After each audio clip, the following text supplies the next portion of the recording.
জলবায়ুর অস্বাভাবিক পরিবর্তনে উপকূলীয় অঞ্চলে লবণাক্ততা বাড়ায় বদলে যাচ্ছে মাটির ধরন, কমছে উর্বরতা ও উৎপাদন। এই পরিস্থিতি মোকাবেলায় কৃষি গবেষকরা লবণ সহিষ্ণু জাতের নতুন ধান আবিষ্কার করেছেন। সাতক্ষীরায় এই জাতের বোরো ধান আবাদ করে এবছর রেকর্ড ফলন পেয়েছেন কৃষকরা। সাতক্ষীরা প্রতিনিধি এম কামরুজ্জামানের তথ্যচিত্রে আসিফুর রহমান সাগরের রিপোর্ট।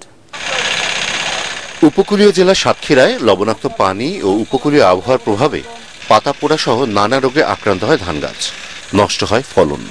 কৃষকের এ দুঃখ ঘোচাতে সম্ভাবনার নতুন দিগন্ত হয়ে এসেছে পাতা পোড়া রোগ প্রতিরোধী ধানের নতুন জাত ৬৪-৫৩।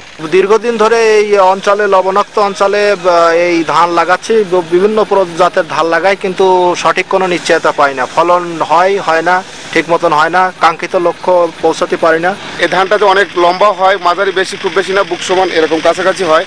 তারপরে ধানটা হেলে পড়ে না, ঝড়ে ক্ষতি হয় না। বৈশাখ মাসে যে ঝোড়ো হাওয়া আমাদের এখান থেকে হয়, অনেক সময় ধান পড়ে যায়, নষ্ট হয়ে যায়, এগুলো হয় না।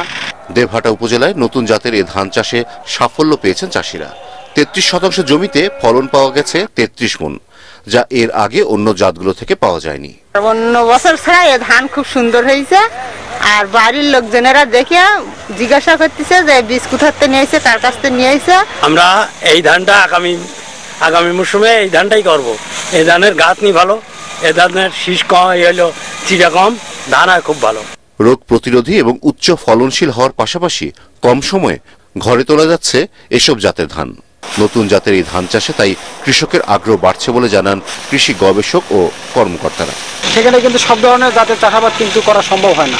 এই ৬৪-৫৩ জাতের ধান এই অঞ্চলের জন্য একটা সঠিক একটা জাত। বিঘা প্রতি ২৭ থেকে ২৮ মণ ধান এখান থেকে হওয়ার কথা, এবং কৃষক যদি এই প্রত্যাশা অনুযায়ী যদি ফলন পেয়ে থাকে তাহলে কৃষক লাভবান হবে বলে আমরা আশা করি।